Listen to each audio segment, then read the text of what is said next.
সেইটা আমি যতদিন বেঁচে থাকি, বেঁচে আছি, ঢুকতে দেবো না। আমি যতদিন বেঁচে আছি ঢুকতে দেবো না। আমার মনে হচ্ছে কোনো একজন পীর সাহেব পরিবারের কোনো একজনকে ভাঙড়ি দাঁড় করাবে উনি। পীর সাহেব পরিবারের কোনো একজনকে ভাঙড়ি দাঁড় করাবে উনি।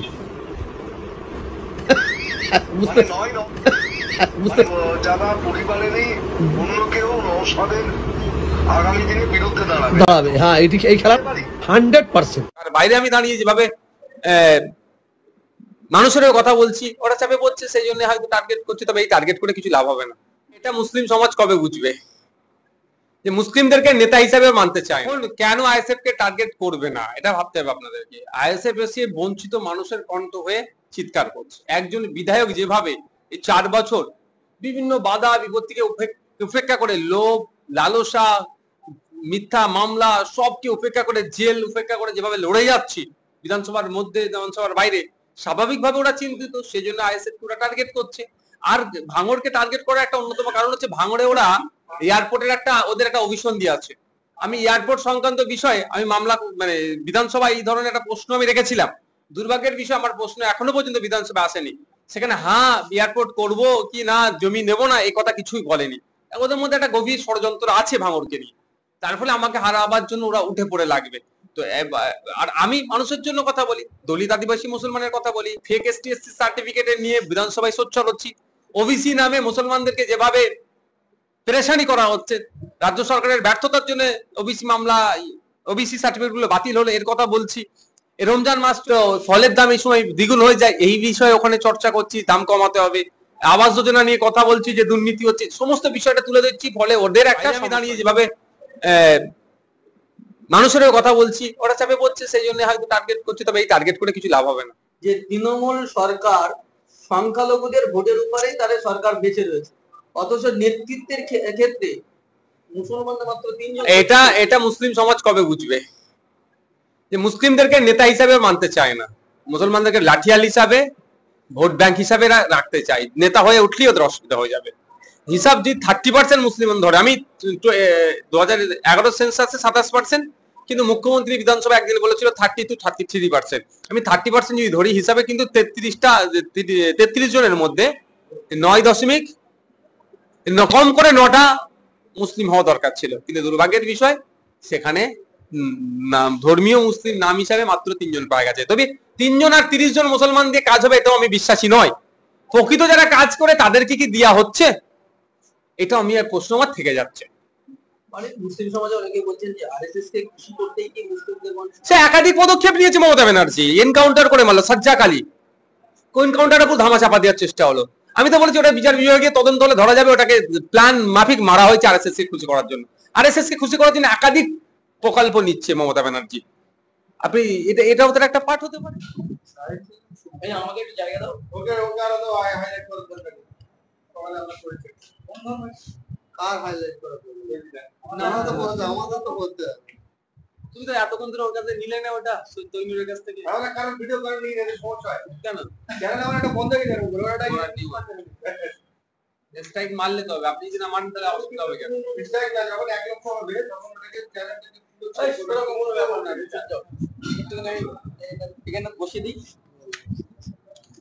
নরমাল না তো ভালো হবে। তখন চ্যানেলটাকে যখন কেওয়াইসি হয় 1 লাখ হওয়ার পরে যদি ওই ভিডিও থাকে এরকম, তাহলে আমরা করতে পারতাম। সেই সময় পুরো বন্ধ করে দেব। বহুত গাইডলাইন আছে আমাদের। ফেসবুক কতবার বলতে যাও তেলে বাটন দেয় না, এই জন্য দিচ্ছি, সেটাও চাই। এইবার ফলো রেডি সবাই। এই কথা আমি তাহলে রেডি হবে।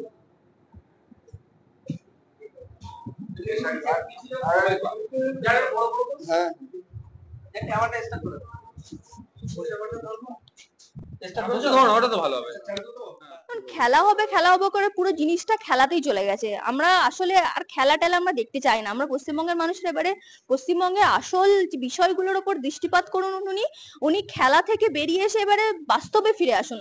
আমরা এবার বাস্তব দেখতে চাই, আমরা আর খেলা দেখতে চাই না। কারণ পশ্চিমবঙ্গে যে জায়গায় আমরা এসে দাঁড়িয়ে আছি, মানুষের কাছে চাকরি নেই, চাকরি পাওয়ার জন্য মানুষকে রাস্তায় ধর্ণা দিতে হচ্ছে, পড়াশোনার জন্য মানুষকে স্কুলে গিয়ে দেখছি আমরা ছেলেমেয়েরা স্কুলে পড়তে আসছে না, শিক্ষকের অভাব, মাস্টাররা নেই, কত স্কুল শিক্ষকের অভাবে বন্ধ হয়ে যাচ্ছে। সেখানে আবার একপাশে শিক্ষকের চাকরিতে শিক্ষক শিক্ষিকারা চাকরির জন্য রাস্তায় না খেয়ে ধর্ণা দিচ্ছে। তাহলে পশ্চিমবঙ্গে এই জায়গাটা যে এসছে, যেটা খেলা হবে বলে পশ্চিমবঙ্গ সত্যি একটা খেলার জায়গায় চলে এসছে। আমরা যদি ভারতবর্ষের অন্যান্য রাজ্যগুলোকে দেখি, তারা অনেক বেশি ডেভেলপড হয়ে যাচ্ছে পশ্চিমবঙ্গে থেকে, এবং অন্যান্য রাজ্যে গেলে যে পশ্চিমবঙ্গের যে ছবিটা, সেটা কোথাও একটা গিয়ে পশ্চিমবঙ্গের প্রতিচ্ছবিটা অনেক খারাপ হচ্ছে।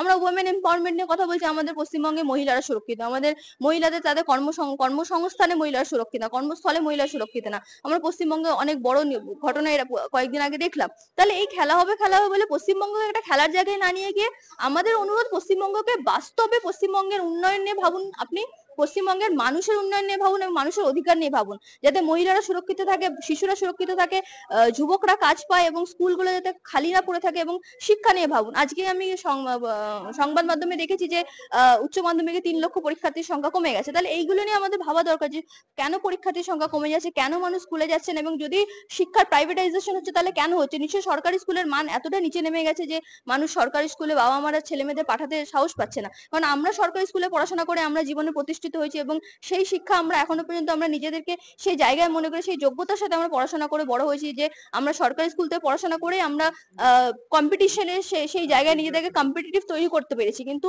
আজকের যুগে এসে বাবা মারা ছেলে মেয়েদেরকে সরকারি স্কুলে পাঠানোর আগে ভয় পাচ্ছে, সরকারি স্কুলে পাঠালে আমার ছেলে মেয়ে হয়তো কম্পিটিশনে মার্কেটে দাঁড়াতে পারবে না। তাহলে এই জায়গাগুলো পশ্চিমবঙ্গে এসছে যখন, সেটা সরকারের ব্যর্থতা।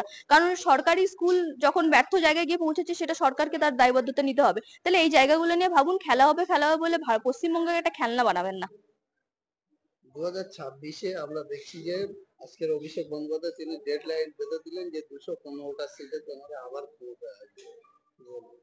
মানে তৃণমূল সরকার 215টা সিটে ক্ষমতায় আসে, এটা যদি হয় তাহলে আমি ওনাকে আগাম অভিনন্দন জানাবো। কিন্তু আমার মনে হয় পশ্চিমবঙ্গের মানুষ আপনাদের ব্যর্থতাটা পুরোপুরি ভাবে দেখতে পেয়েছে। মানুষের কাছে ব্যর্থতা বেশি দিন লুকিয়ে রাখা যায় না। এইভাবে খেলা হবে বলে মানুষকে বেশি দিন অন্য পথে রাখা যায় না। আর আসলে পশ্চিমবঙ্গে যে এনারা যে কাজটা করছেন, বিজেপি কে একটা জুজু বানিয়ে পশ্চিমবঙ্গের মানুষকে বিজেপির ভয় দেখে যে ভোট ব্যাংকে যে কাজটা করছেন, সেখানে গিয়ে ওরাও মানে বিজেপি থেকেও সেই কাজটাই হচ্ছে। আলটিমেটলি দুজনে মিলে একসাথে হয়ে যে ভোট ব্যাংক রাজনীতি যেটা করছেন, সেটা পশ্চিমবঙ্গের মানুষ আজ না হলেও কাল বুঝতে পারবেন। অতএব এই রকমের রাজনীতি নিয়ে পশ্চিমবঙ্গে দুটো ধর্মের মানুষকে একেবারে পৃথক করে দিয়ে, দুটো ধর্মের ভোট ব্যাংকের নির্দিষ্ট জায়গায় সেখানে পৌঁছে দিয়ে বেশি দিন পশ্চিমবঙ্গে এই রাজনীতি চলবে না। কারণ বাঙালিরা বরাবরই একসাথে থেকে এসছে, বিভিন্ন ধর্মের মানুষরা, বাঙালিদের মধ্যে জাতি বিদ্বেষ ধর্ম বিদ্বেষ কোনোদিনই ছিল না। কিন্তু বর্তমান পরিস্থিতিতে বাঙালিদের মধ্যে এই জিনিসগুলো ইচ্ছে করে তৈরি করা হচ্ছে শুধুমাত্র ভোট ব্যাংক রাজনীতির জন্য, এবং পশ্চিমবঙ্গের উন্নয়নকে চেপে দেওয়া হচ্ছে এইগুলোর পিছনে। তো সেখানে গিয়ে মানুষ খুব বেশি দিন মানুষ এইগুলো নিয়ে মেতে থাকবে না। মানুষ আস্তে আস্তে হলেও বুঝবে, মানুষ আসল সমস্যাগুলো নিয়ে মানুষ বুঝবে, এবং আসল সমস্যাগুলোর যদি মানুষ দৃষ্টিপাত করে, তাহলে আমার মনে হয় না 216টা সিট এনাদের পক্ষে পাওয়া খুব একটা সম্ভব বা খুব একটা মানে খুব একটা বাস্তব বিষয় হবে। কিন্তু মানুষকে বোঝাতে হবে, মানুষ সেই জায়গায় এসে এনারা, আমি আশা করব এনারা তৎপর হন, মানুষের অধিকারের জন্য লড়াই করুন। যদি পেয়ে যান তাহলে ওনাদেরকে অভিনন্দন। কিন্তু আমি আগে বলবো, মানুষকে আগে প্রায়োরিটি দিন, মানুষের অধিকারকে আগে প্রায়োরিটি দিন, এবং ভোট ব্যাংকের রাজনীতি বন্ধ করুন। শুভেন্দু অধিকারী বলছেন আমি হিন্দুদের বিধায়ক এবং হিন্দু হিতেই কাজ করব। শুভেন্দু অধিকারী হয়তো ভারতবর্ষের সংবিধান পড়েননি। হিন্দুদের বিধায়ক বলে ভারতবর্ষে কোনো জায়গা নেই, সংবিধানে কোনো জায়গা নেই। বিধায়ক মানুষের হয়, সরকার মানুষের হয়। ভারতবর্ষের সংবিধান বলে দিয়েছে আমরা ভারতের জনগণ, এবং আমাদের ভারতের জনগণকে সংবিধানের সব থেকে উপরে রাখা হয়েছে। We the people of India, ভারতবর্ষের সংবিধান শুরু হয় এই লাইনটা দিয়ে। অতএব ভারতবর্ষের মানুষকে সবার উপরে রাখা হয়েছে, ভারতবর্ষের মানুষের ক্ষমতা সবার উপরে, এবং ভারতবর্ষের মানুষ চাইলে সরকার গড়বে, ভারতবর্ষের মানুষ চাইলে সরকার ভাঙবে, এবং বিধায়ক উনি মানুষের ভোট পেয়ে বিধায়ক হয়েছে। আমাদের ভারতবর্ষের সংবিধান কোথাও